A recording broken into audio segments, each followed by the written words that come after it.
Hello, everybody, and welcome back to the Hilltop Pillbox here in Abbotsford, British Columbia, Canada. And finally got a little bit of time here to do a round of the 1955 setup of a global war. It's happened during the Cold War, but obviously this is going to be a very hot war. Going to be nukes flying and lots of places getting invaded.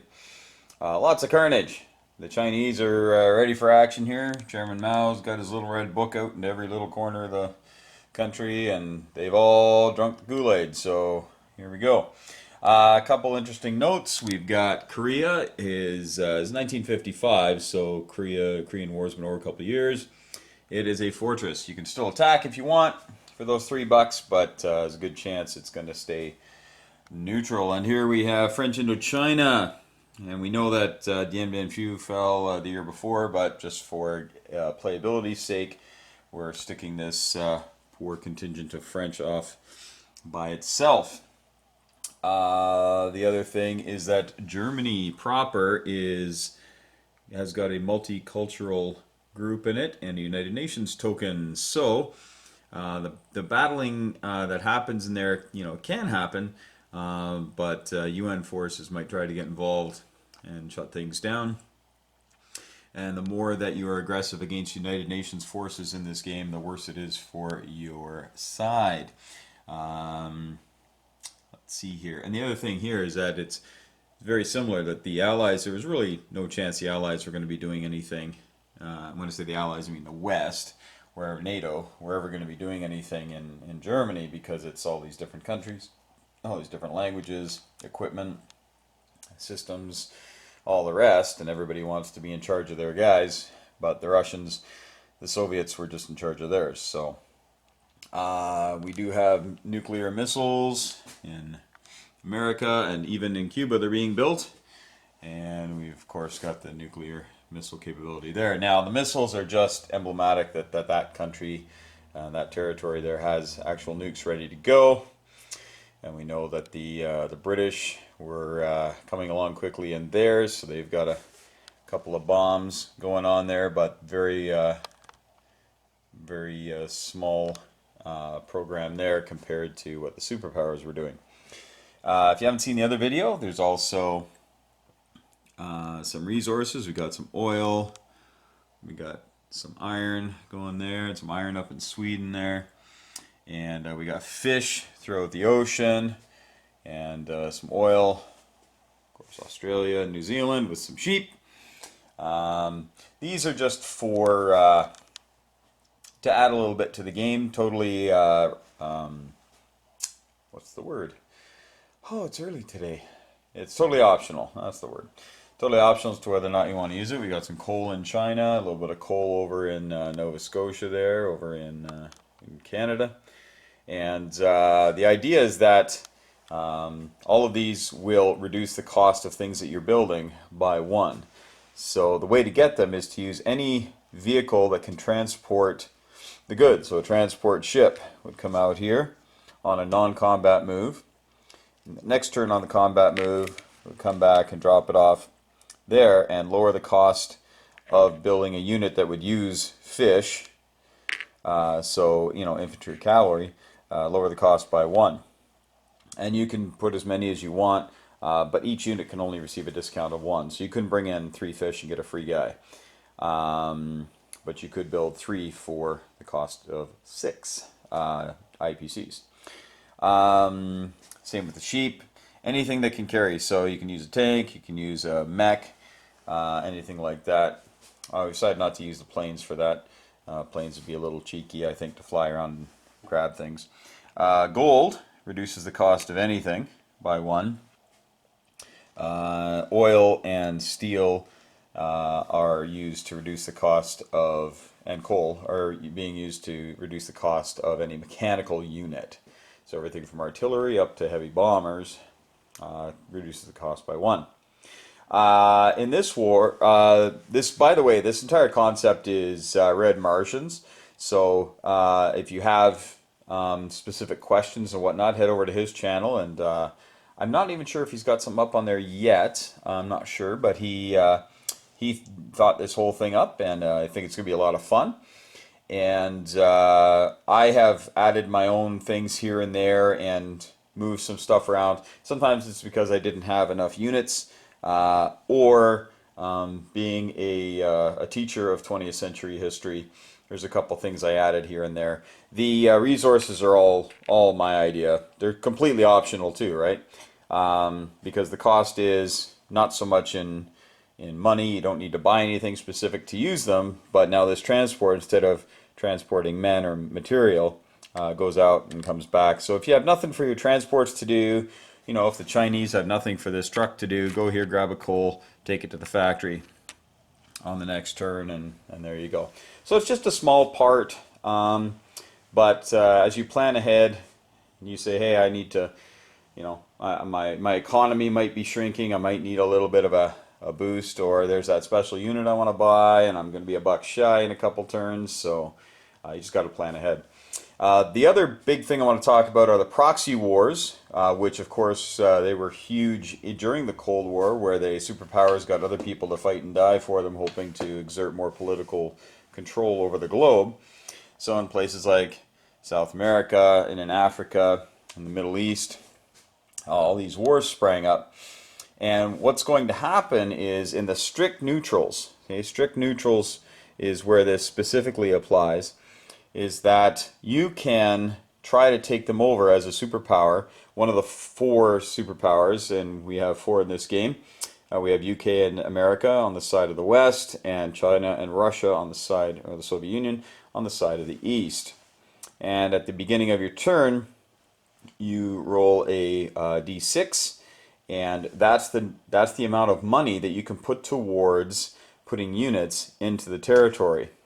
So, for instance, you know, if the Soviet Union on its turn, it starts the game, by the way, it's always first turn. If they roll a 3, they could take 1 man and put a man into Saudi Arabia. Might make that one hands off just because of the oil, but maybe not. We'll see. But let's say they want Mozambique. Okay, great. So they'd put a man into Mozambique, and once they get up to a certain number, and each country has a different number that it needs, a certain number of troops, then they can take it over. Now, at the same time, let's say the Soviets say, yeah, we're gonna put a man in Mozambique. So they put a man in Mozambique. And then on the British turn, they roll, they get a 3, and they say, well, we're going to put a man in Mozambique. And these will build up until there is enough to actually fight a war, and then whoever wins, you take away the UN roundel and you put your own on. So that's a neat little turn, being able to exert pressure there. Now, let's say you roll and you only get a 1 or a 2 on your d6. You can put that money aside for next round, but you can't spend it this round. All right, so you're unable to use it if you don't roll at least a 3, because a 3 is the smallest thing you can buy, being infantry, of course. All right, I think that's pretty much everything I wanted to talk about there. Little national note here for all those crazy Canucks watching. Of course, we've got Newfoundland and Labrador, which joined Canada proper in 1949, and so there you go. So it's you can look up Joey Smallwood and see all the debate that raged about that. And some Newfoundlanders still don't call Canada home just because they don't think it was done properly. But it's a great place. If you ever get to go to Newfoundland, it's a great place. Maybe you heard about after 9/11, the town of Gander, how it took in many times its own population and for a few days. While we tried to figure things out, what was going on in the States. And so just beautiful people down there. So a little shout out to the folks from the Rock, as they call it. All right, so we're going to get things rolling here, and we'll let you know how the Cold War, which is now going to be a hot war, is going to be in just a minute. All right, the first turn is in the books here, and the map has changed quite a bit. And we're going to just show you what's going on here. The thing we found out is that the East, China and Russia, the Soviet Union, of course, will lose its navy in the first round. There's really nothing it can do about it. I mean, the bottled up Northern Fleet here, they're pretty ineffectual, especially when the Allies, the NATO, decide to cram a bunch of ships together there. So that's pretty much bottled up. And the Russian fleet up here really had nowhere to go because it can't go through 6, of course, because the Allies. We're going to probably keep calling them the Allies, but I'm not going to call them the Axis, but the East and the West, NATO and Warsaw Pact, they couldn't get down here to help China. Now, China took its whole fleet, all 6 ships, and came down here and sank the Americans. And then actually withstood an attack from Japan. You'll see the Japanese fleet is no more, except for a transport here, which used its transport to pick up a man from Iwo Jima and bring it over. They came down here, and the Chinese were left with a damaged battleship. But then India sent its resources over here, and were able to sink that remaining Chinese ship. So the Chinese are out of action in the water, which is not unlike the 1950s. Didn't really have much of a naval presence.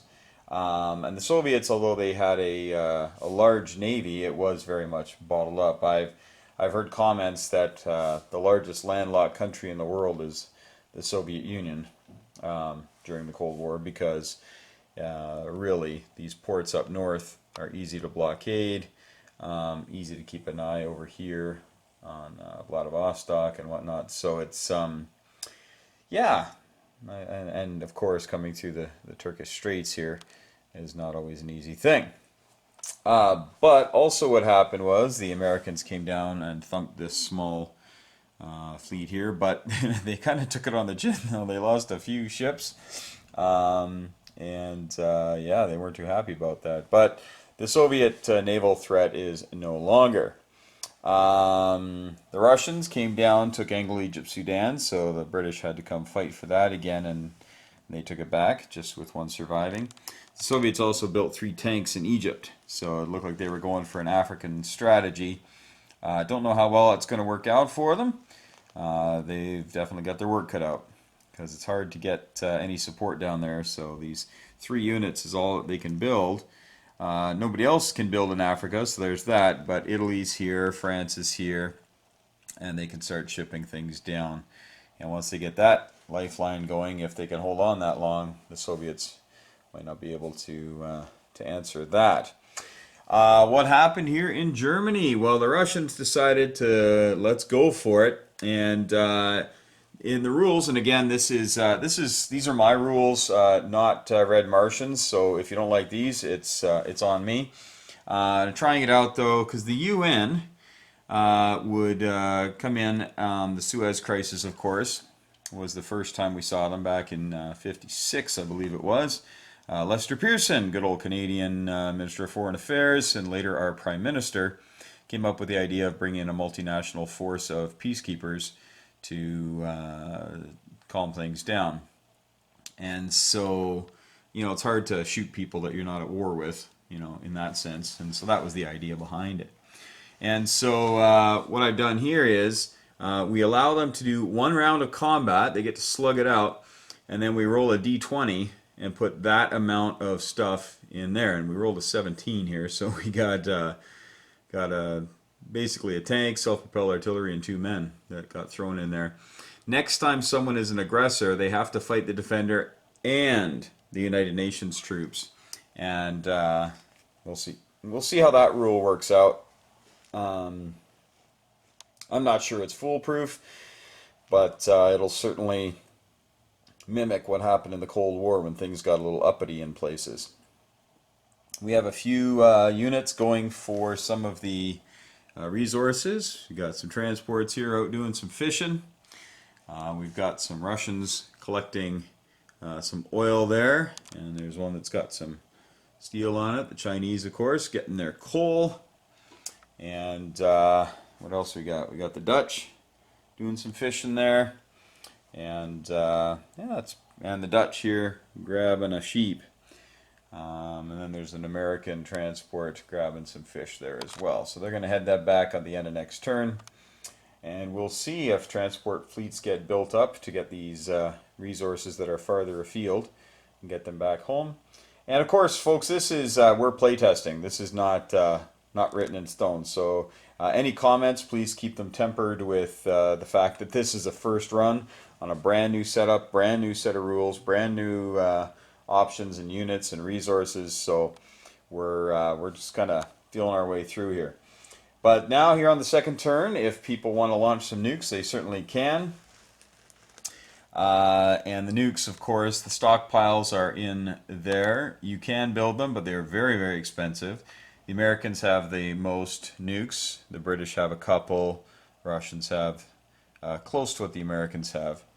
Of course, the other nuclear powers today, China and India and France and Britain, didn't have the bomb quite yet, but working at it. All right, so we'll let you know how the second round goes in just a moment.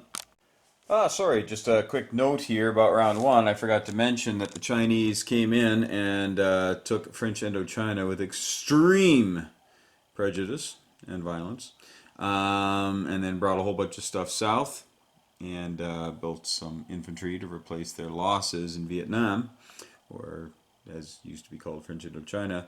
And India now is realizing that the domino theory may actually happen here.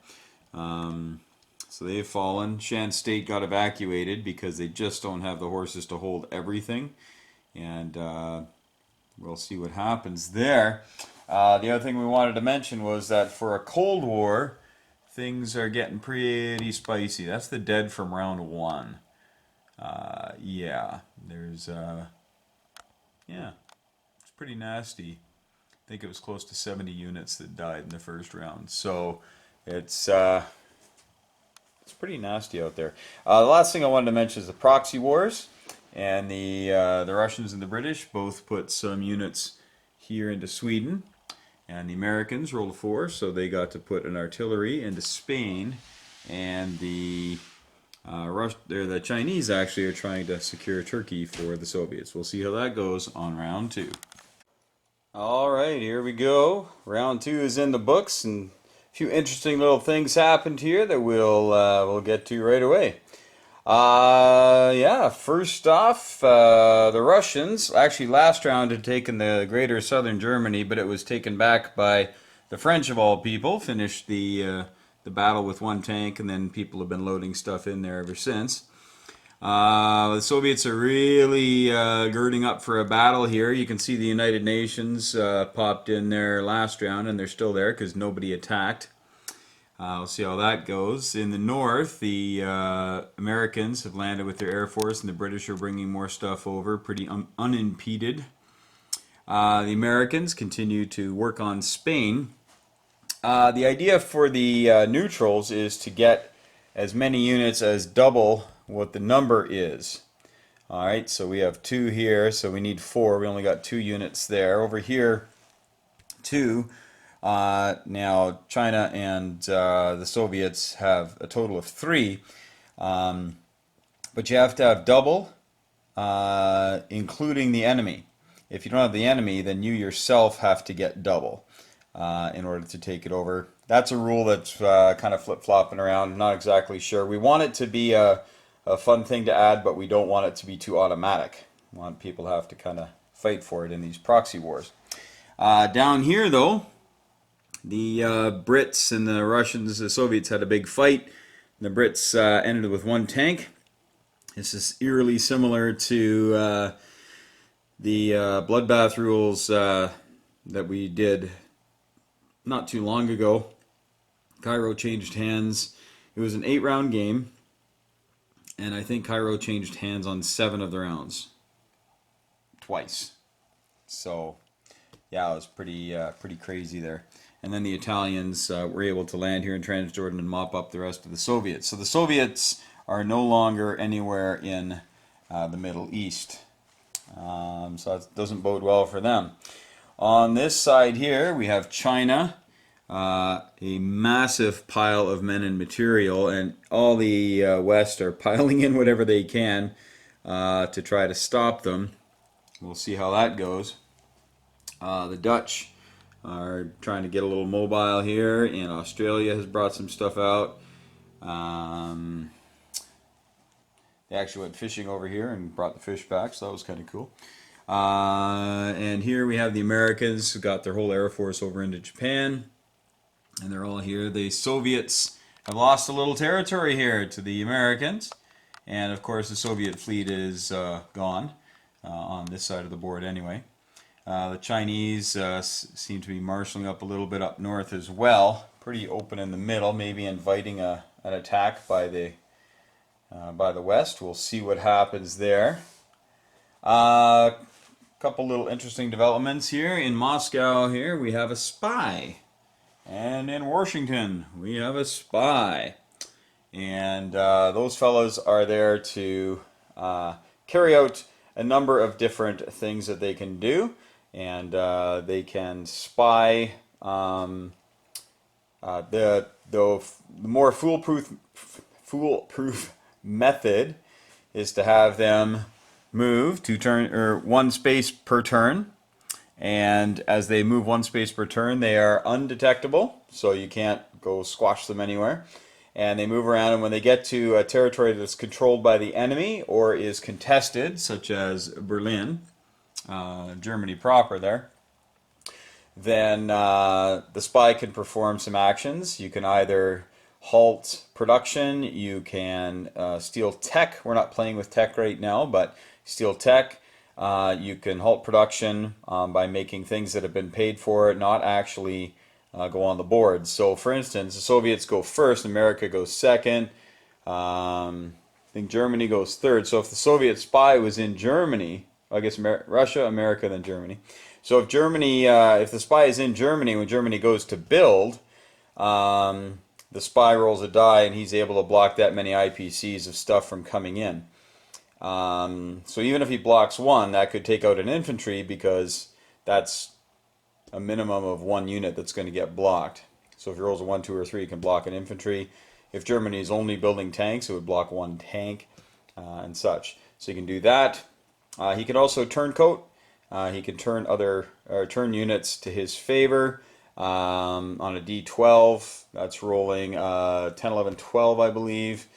And then that unit instantly becomes yours. That's obviously only in territories that are being contested at the time.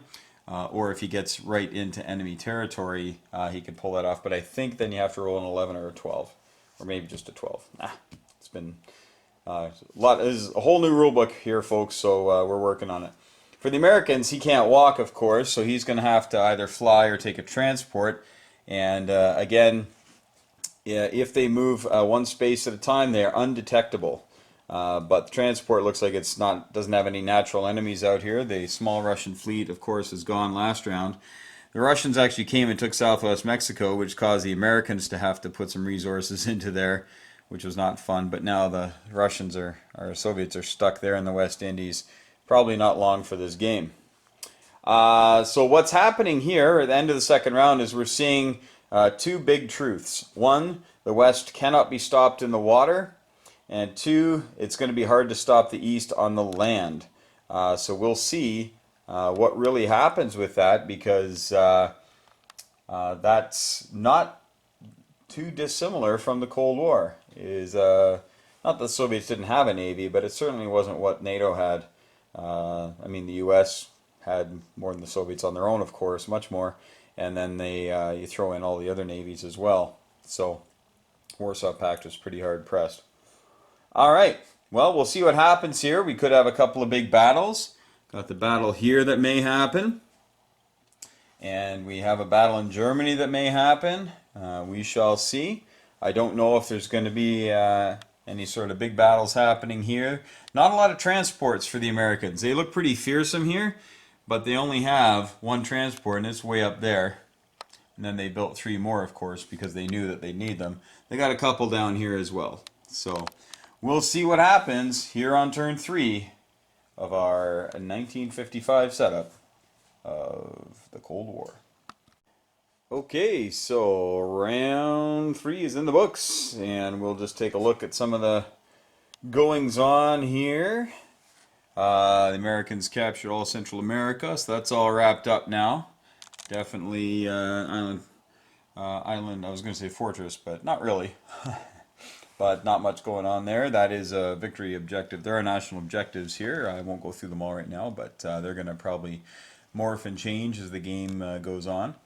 The Soviets were able to come and take Germany. They defeated everybody. They lost a ton of stuff doing it, but held on to enough that none of these singular nations are able to take them out. They don't have the strength to take out Germany right now, that's for sure, on their own. So they're probably going to try to bulk up before trying to surge further west, although nuclear weapons are not off the table yet. So we'll see if they're going to be willing to use it. In the north, the British, sneaky as the British can be, decided to take Ninitsia up there. I'm probably saying that wrong, but it's not worth anything monetarily, but it is out of range of anything that the Soviets can bring at it. So they're sitting pretty there right now, and with more transports built last round, and they moved their guys up from UK, or from London, pardon me, so they should be good to go. Everybody else has just been trying to push stuff towards different places. The Soviets are gathering more iron ingots there to bring them over. Big story down here. You see it's very, very empty right now, and there's an Australian, of all things, there. Well, China actually took Burma, and as you can see, they took Shan State and Sam as well, but they took Burma with authority. They actually rolled really, really well. They had that huge stack of infantry, I think. I don't even know how many were there. But they were able to overpower, and even though the West got a number of hits, it's only hitting infantry, and the tanks that the Chinese had were able to continue to get hits, and so they took everything out. So then you can see that we have the Indians here fought back to try to take it, did not take it. Then the Dutch, they sailed up a couple of transports from here, brought guys up and tried to take it and did not take it. So the Chinese were thinking, we got this. And then all of a sudden we had a lone transport, you can see it hiding there, come from Java here with a couple of guys. And then they had all their air power. Well, this air power here, this here couldn't make it, but they came over in case China takes it again, which looks like they very might well do. So that was quite a bloodbath there, and we'll see if it turns into anything extra. Up north, we have the Americans getting a little bit of love from Japan, who brought some guys over. The Japanese also decided to get in the war here, and they brought a lone transport with a couple of guys and took Kiangsu, because it's wide open in here. And the Chinese are unable to strike at them this round. So Kiangsu will be hanging in there. And we'll see if they spread out or if they coagulate. And we'll see what happens. That's pretty much it. Looks like most of the transports are being used to actually transport men and material to the war. So fishing isn't as attractive as it once was. We'll see what happens, though, as we go. Proxy wars going on here. We now have 4 units in Turkey, but there's no allies. And so I think the rules are morphing as we go, but we may end up doing double that number and then add 1 aircraft. And if you can add an aircraft down to that, maybe, I don't know, we'll see. It's because that'll take you probably 2, maybe 3 turns to build an aircraft and get it. We may also just stick with the base original rules. And the base original rules by Red Martian are that this now would be in Turkey would be in the Soviet Union or Chinese hands, depending, but definitely the East, as it were. Spain has 3 U.S. troops there now.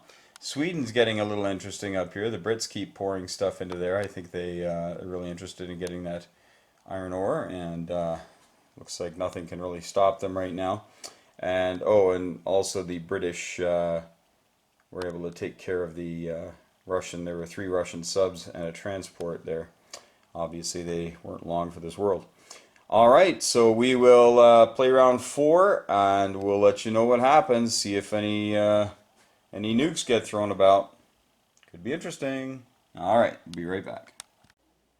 Yes, the middle of Europe is a smoking crater right now, and the East has thrown in the towel. And it's going to be obvious why once we kind of pull back here. We'll start over here. Cuba has fallen.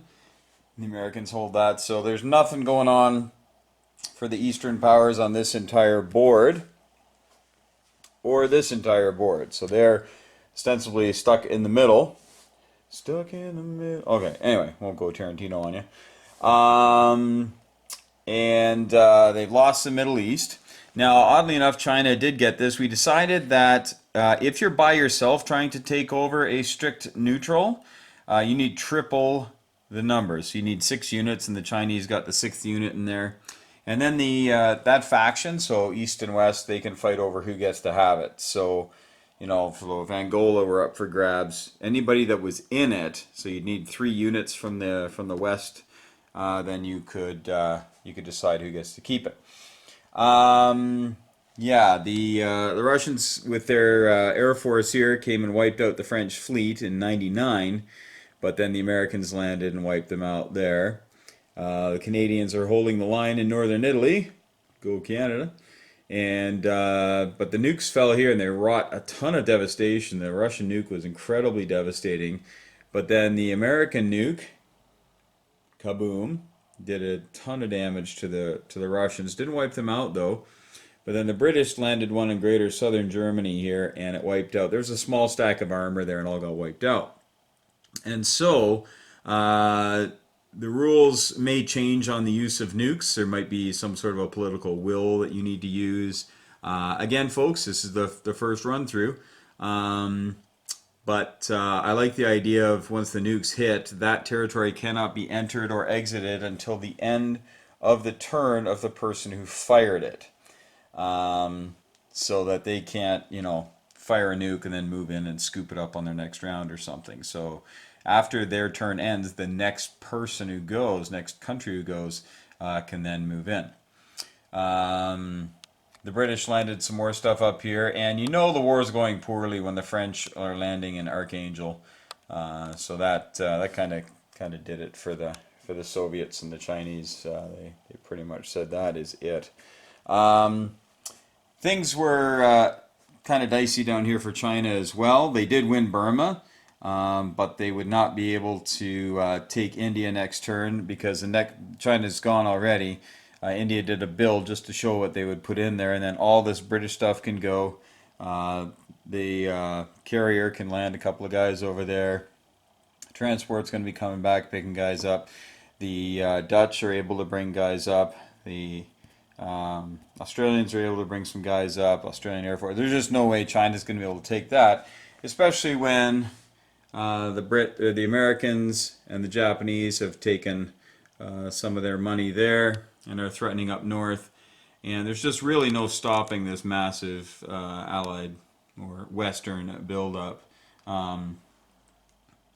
It's basically they're getting nitpicked everywhere here. It's kind of a death of a thousand cuts, and just no way for the Warsaw Pact to deal with that. That we did have the spies though, and the spies actually figured in last round. I forgot to mention this. I think this spy came in here, and there was an armor in India, and the spy was able to turn the armor into the enemy, and then it fought in Burma. And the other spy is the American spy, and he is over here just in Rome. He got here on a transport, of course, and then he was going to start hiking through Europe. So if you're wondering about the spies, still kind of working on the rules for that, and there are lots of different rules out there. You can go to Historical Board Gaming, and they've got rules on spies. I think some other channels might have rules on spies. What I like is that they can affect your economy, they can steal tech, they can stop units from being produced. I think that one's my favorite actually, because that's what spies would do, right? They'd make you spend money or resources in a different area, and the stuff you're trying to get done doesn't get done because they've finagled you and had you turn your sights further afield than where they should be, perhaps, or to the wrong spot. So Few things we learned from this game, though, is that the resources that are close to home are very useful. Ones that are further afield, such as these rich oil deposits, are not going to be utilized very much, so we're probably going to either eliminate them. The other thought we had, this is just kind of spitballing, is make transports unhittable. You can't hit transports that are carrying resources. If they're carrying troops, go for it. If they're carrying nukes around the board, go for it. But if they're carrying resources, you can't do that because that's kind of a global economy thing, and just kind of let it go. That might speed things up and then give them a greater range, a greater speed. Maybe give the transports the ability to move twice in one turn, pick things up, drop things off. The other thing is the oil tankers. These things here, and then you can just take and put a token on it of whose it is. All right, so you know it's a British oil tanker, and maybe it can move like 6 or something, and come up here, grab some oil, and in 2 turns get to its own factory wherever that may be, and that could be a real game changer as well. But that's something we'll try for next time. So hey, live and learn. And the proxy wars, I think, are an interesting part. I think they're an important part if you're going to mimic what went on around the world. We're still kind of fidgeting with the rules. We'll see how they go. So Turkey went here. Sweden's pretty uncontested here. The Russians do have 1 there, but we need to get double. And since there's at least 1 Russian there, now just 1 more British or American or even Russian or whatever goes in there, and then you'll have a battle in there, and whoever wins gets to keep the territory. Spain here, we have 4. We need 6 if it's uncontested. So that's very similar to the Cold War. If somebody went in, and was pushing really hard, you tended to look at different places and maybe try to hurt them in different areas. Because going head to head with someone who already has a bit of a head start is could be a little demoralizing, but we'll work on those. So the good news, bad news is there sure is a lot to think about in this game, and that's good news. That's if you're familiar with Axis and Allies movement units and things like that. This is a pretty typical, pretty easy game to pick up. Again, the resources, those are my addition. The spies are my addition, and the United Nations are my addition. But Red Martian gets the credit for the setup and gets the credit for the proxy wars, which I think is a great idea. And then what we're going to be doing, as I debrief with this and think about it. We might change up things like the resources, might place them in different places. They might be exhaustible, right? They don't come back.